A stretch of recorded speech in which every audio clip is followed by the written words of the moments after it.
First up, let's talk about the raging debate over whether India's population numbers are dwindling. RSS Chief Mohan Bhagwat has sparked a discourse over this now by urging couples to have 3+ children and boost fertility rates. Is India dealing with a population crisis? Is there an urgent need to boost fertility rates in the country? Many politicians, some think tanks certainly think so. But we now break down for you India's demographic and how other countries compare. Let's begin with a look at India's population numbers. India has the largest population in the world with 142.86 crore people. This is as of December 2nd, 2024. We've used Worldometer's details of the latest UN, the United Nations data.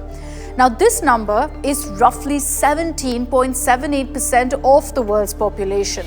India overtook China as the world's most populous country in 2024, and our numbers are only growing. So I know what you're thinking. If we're the most populous country in the world, how can there be any sort of population crisis? The answer lies in the breakdown of the population.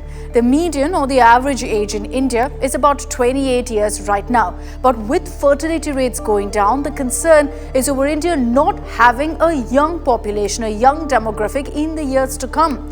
From a high of 6.18 children per woman in 1950, the fertility rate as of 2022 is 2.01. It's been going down every year as per this graph. So how is fertility rate measured? I'll just quickly explain that for you. It's measured as on an average how many births per woman. So when we say 2.01 is the fertility rate right now in 2022, that's the average number of births per woman, or essentially that most women are having 2 children.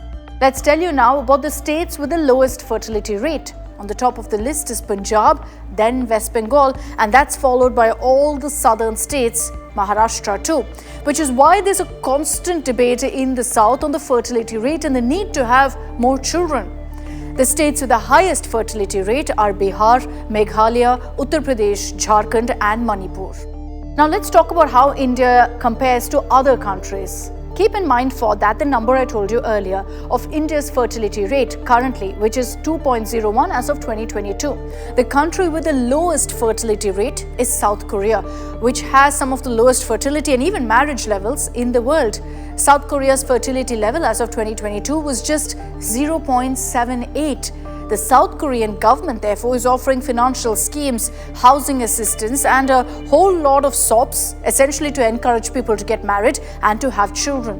What about China?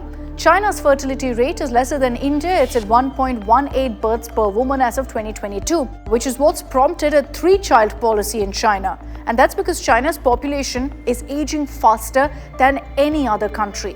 Historically, developed countries have significantly lower fertility rates. It's generally connected with greater wealth, also education, urbanization, and several such factors.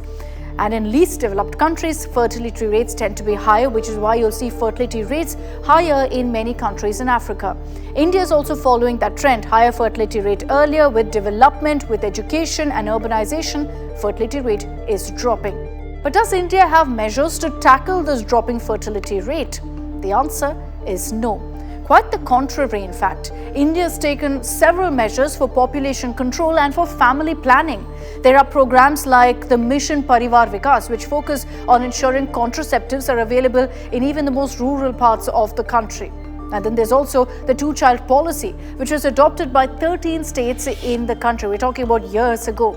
Essentially, what's a 2-child policy? Families which had more than 2 children would not be able to contest local body polls, would even lose out on some government scheme benefits. In the last few years, however, many states have actually rescinded the 2-child policy, keeping in mind the drop in fertility rates. The most recent state to have scrapped the policy is Andhra Pradesh. So is there a need to press the panic button like other countries have? The projection is that the fertility rate in India will fall to 1.29 by 2050. Now I know what you're thinking. Many countries have that fertility rate currently, so it can't be that bad. The reality is what I mentioned earlier, that it isn't about numbers, but about an aging population and ensuring that India has a young, vibrant population.